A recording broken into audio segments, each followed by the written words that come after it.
Tidak perlu takut secara berlebihan dengan yang namanya virus corona. Karena virus corona dari data yang saya terima, 94% lebih penderitanya dapat disembuhkan. Bapak Kapolri, kemarin pemerintah begitu, saya nggak katakan lambat ya Pak, ngeri juga kita karena ini musibah, tetapi jarak antara perkembangan situasi corona di dunia dengan kita cara ngambil keputusan dan mengumumkan situasi kita memang kelihatan agak lambat. Tapi apa yang terjadi? Keputusan kita berkembang terus. Yang anehnya tidak ada di dunia satupun yang bikin yang namanya ya sipil ya, itu nggak ada satupun. Yang lebih cenderung adalah kepada karantina kesehatan. Pertama, mengapa memunculkan wacana darurat sipil? Memang seberapa bahaya virus corona ini di Republik Indonesia? Ya semua skenario itu kita siapkan. Dari yang moderat, sedang, maupun yang terburuk. Darurat sipil itu kita siapkan apabila memang terjadi keadaan yang abnormal. Sehingga perangkat itu juga harus disiapkan dan kita sampaikan. Tapi keadaannya seperti sekarang ini ya tentu saja tidak.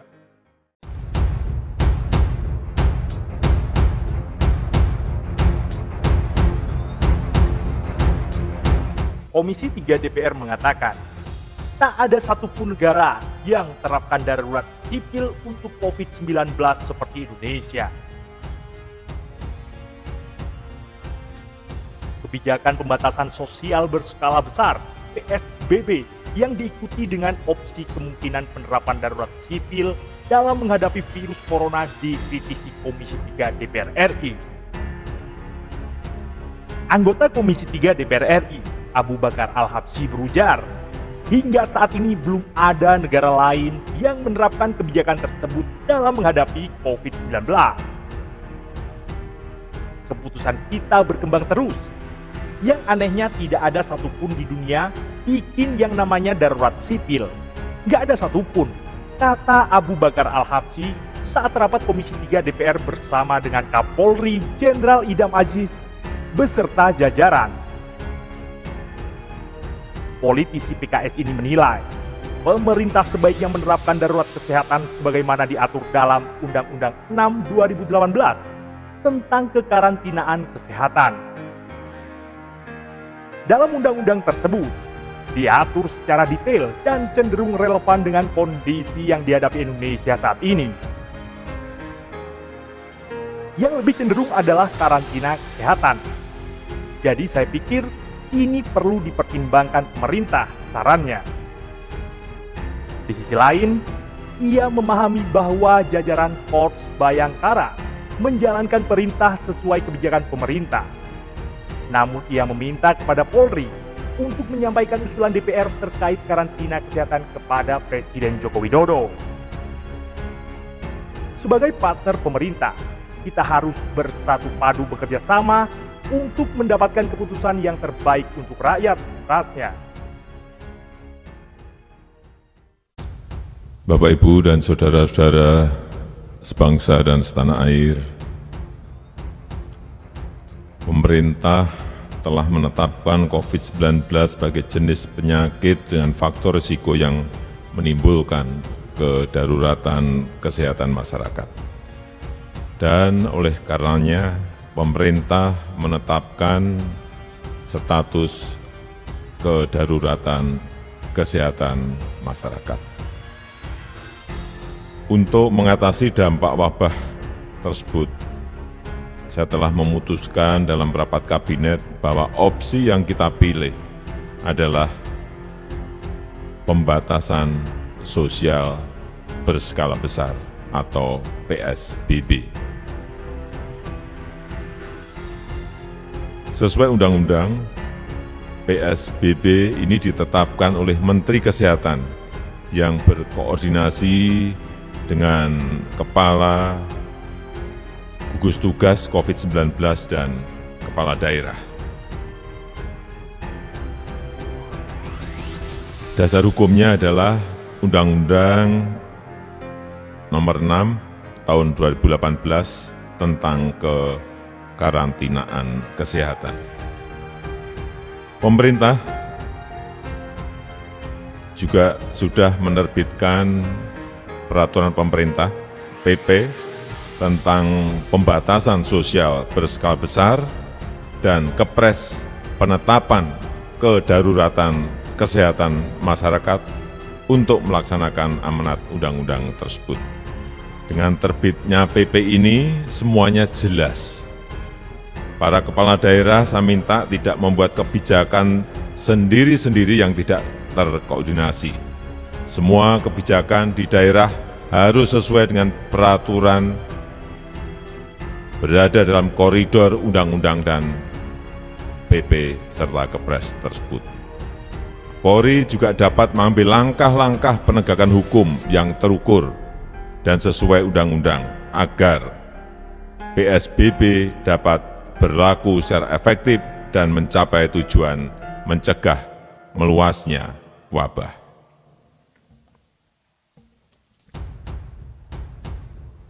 Bapak, Ibu, dan saudara-saudara sekalian yang saya hormati, kita harus belajar dari pengalaman dari negara lain, tetapi kita tidak bisa menirunya begitu saja. Sebab semua negara memiliki ciri khas masing-masing, mempunyai ciri khas masing-masing.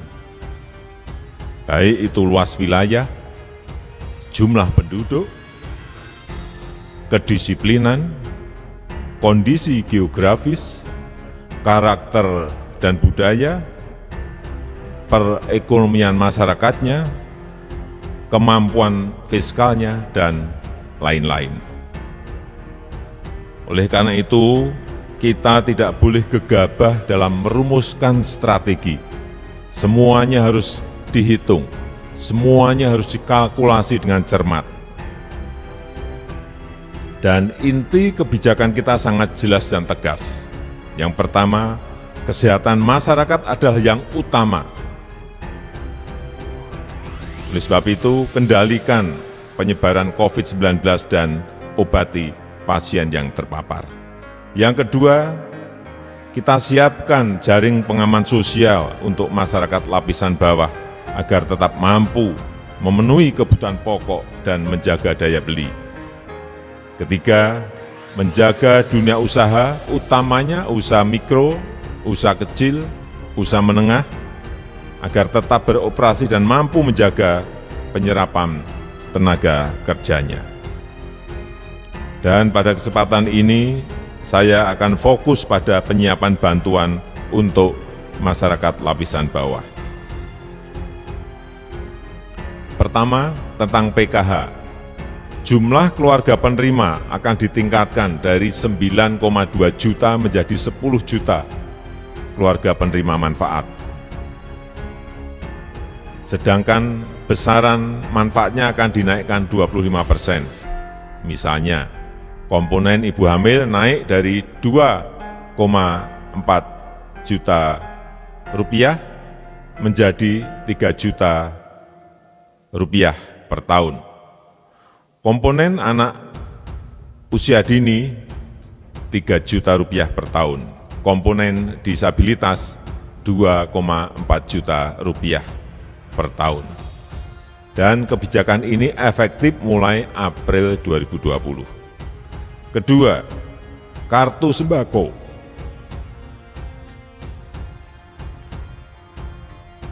Jumlah penerima akan dinaikkan dari 15,2 juta penerima menjadi 20 juta penerima manfaat.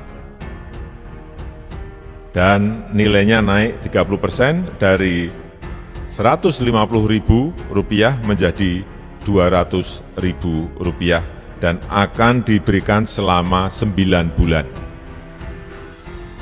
Yang ketiga, tentang Kartu Prakerja. Anggaran Kartu Prakerja dinaikkan dari 10 triliun rupiah menjadi 20 triliun rupiah. Jumlah penerima manfaat menjadi 5,6 juta orang. Terutama ini adalah untuk pekerja informal serta pelaku usaha mikro dan kecil yang terdampak COVID-19. Dan nilai manfaatnya adalah Rp650.000 sampai Rp1 juta per bulan selama 4 bulan ke depan. Yang keempat, tentang tarif listrik.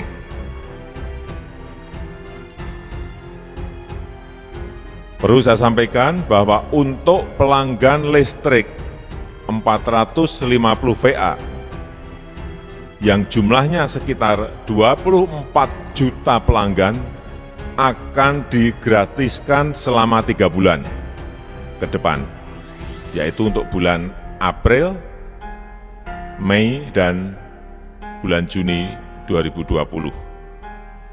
Sedangkan untuk pelanggan 900 VA yang jumlahnya sekitar 7 juta pelanggan akan didiskon 50%. Artinya hanya membayar separuh saja untuk bulan April, Mei, dan bulan Juni 2020. Yang kelima, perihal antisipasi kebutuhan pokok. Pemerintah mencadangkan 25 triliun untuk pemenuhan kebutuhan pokok serta operasi pasar dan logistik. Keenam, perihal keringanan pembayaran kredit. Bagi para pekerja informal, baik itu ojek online, supir taksi, dan pelaku UMKM, nelayan, dengan penghasilan harian, dengan kredit di bawah 10 miliar, OJK telah menerbitkan aturan mengenai hal tersebut dan dimulai berlaku April ini, bulan April ini. Telah ditetapkan prosedur pengajuannya tanpa harus datang ke bank atau perusahaan leasing, cukup melalui email atau media komunikasi digital seperti WA. Saya rasa itu yang bisa saya sampaikan pada kesempatan yang baik ini. Terima kasih. Wassalamualaikum warahmatullahi wabarakatuh.